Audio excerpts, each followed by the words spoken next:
Good afternoon, everyone. I am Teacher Andrew, and this is the Teacher Andrew Reads in a Canoe Holiday Special.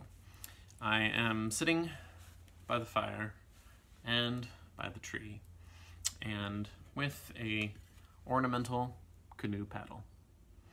And I am going to read probably my absolute favorite childhood holiday book. It is called The Polar Express, and it is by Chris Van Allsburg. This book, I believe, came out the year that I was born, and my mom and dad, the year before I was born, but my mom and dad got it shortly thereafter, and we always had it. And so I remember reading it even from when I was a little kid. Oh, Dave has come to make an appearance. Come here, Dave. Here's Dave. He wanted to hear the story, so he'll be here with us. Come on, Dave, sit in my lap. Go away. All right. The Polar Express.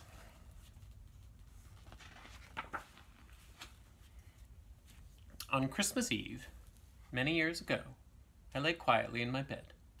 I did not rustle the sheets. I breathed slowly and silently. I was listening for a sound that a friend had told me I'd never hear, the ringing bells of Santa's sleigh. "There is no Santa," my friend had insisted, but I knew he was wrong. Late that night, I did hear sounds, though not of ringing bells. From outside came the sound of hissing steam and squeaking metal. I looked through my window, and I saw a train standing perfectly still in front of my house. It was wrapped in an apron of steam. Snowflakes fell lightly around it.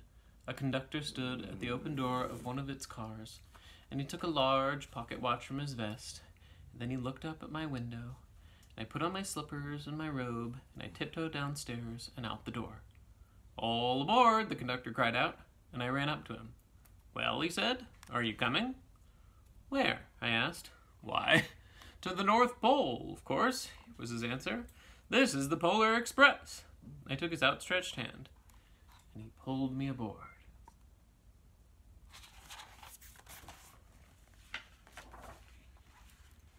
The train was filled with other children, all in their pajamas and nightgowns.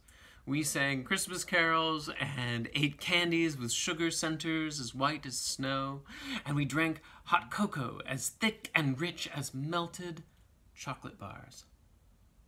Outside, the lights of towns and villages flickered in the distance as the Polar Express raced northwards.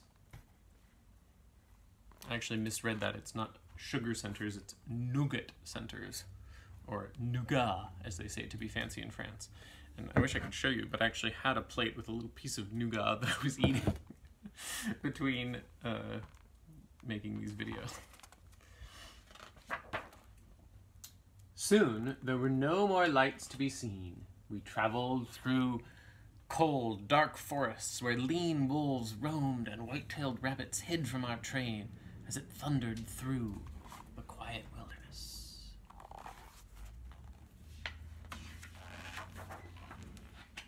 And we climbed mountains so high that it seemed as if we would scrape the moon, but the Polar Express never slowed down. Faster and faster, we ran along, rolling over peaks and through valleys like a car on a roller coaster.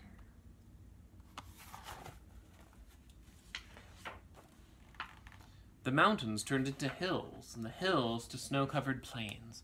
We crossed a barren desert of ice, the great polar ice cap.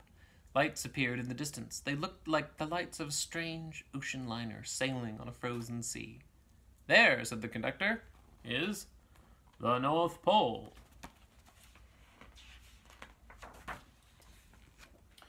And the North Pole, it was a huge city standing alone at the top of the world, filled with factories where every Christmas toy was made. At first, we saw no elves. They are gathering at the center of the city. The conductor told us that is where Santa will give the first gift of Christmas. Who receives the first gift, we all asked. The conductor answered, he will choose one of you. Look, shouted one of the children. The elves. Outside, we saw hundreds of elves, and as our train drew closer to the center of the North Pole, we slowed to a crawl, so crowded were the streets with Santa's helpers. And when the Polar Express could go no farther, we stopped, and the conductor let us outside. Try to get the light best on this picture. It's just hundreds of elves in the city.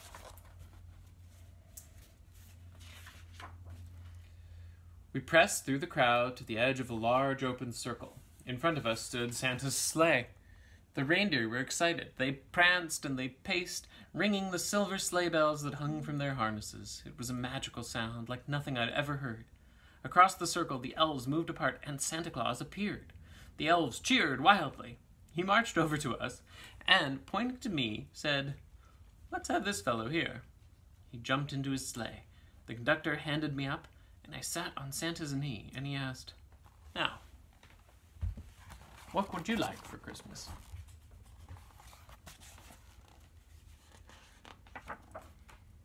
I knew that I could have any gift I could imagine, but the thing I wanted the most for Christmas was not inside of Santa's giant bag.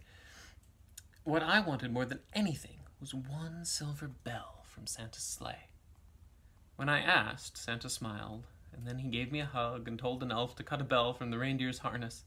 The elf tossed it up to Santa, and he stood holding that bell high above him and called out, "The first gift of Christmas!"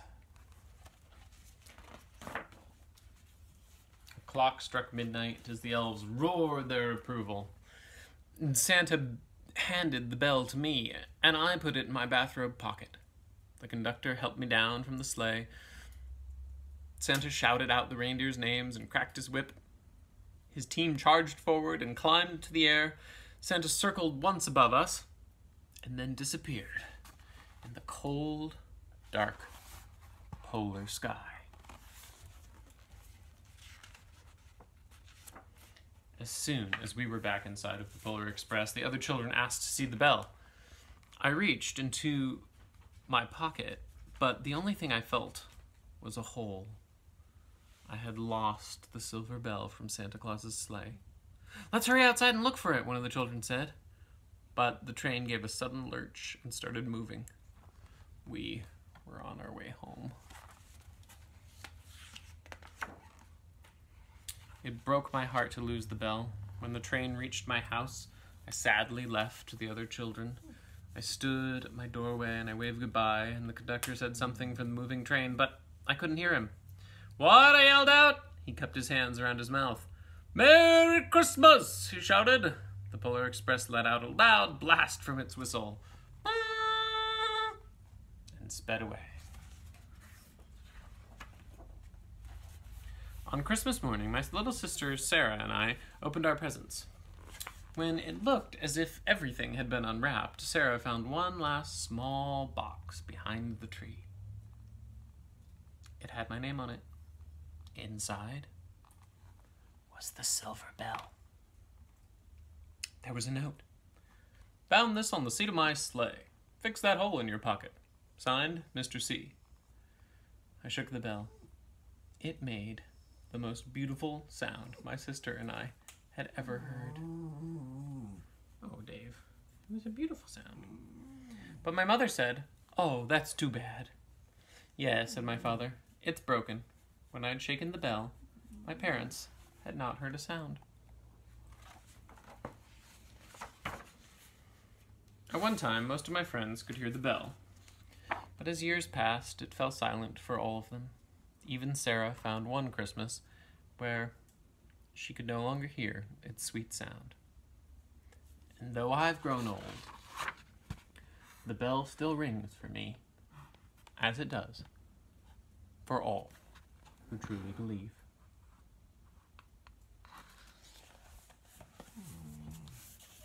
And that's the end. thanks for joining me. That was the Teacher Andrew Reads in a Canoe holiday special. We actually have one more book where I'm going to move locations because it is not a book that has anything to do with Christmas. All right, I'll see you next time. Dave, I'll leave you with a little view of Dave on the ground here. What's going on, Dave? What's going on? Can they see you? I don't know if they can see you. There he is.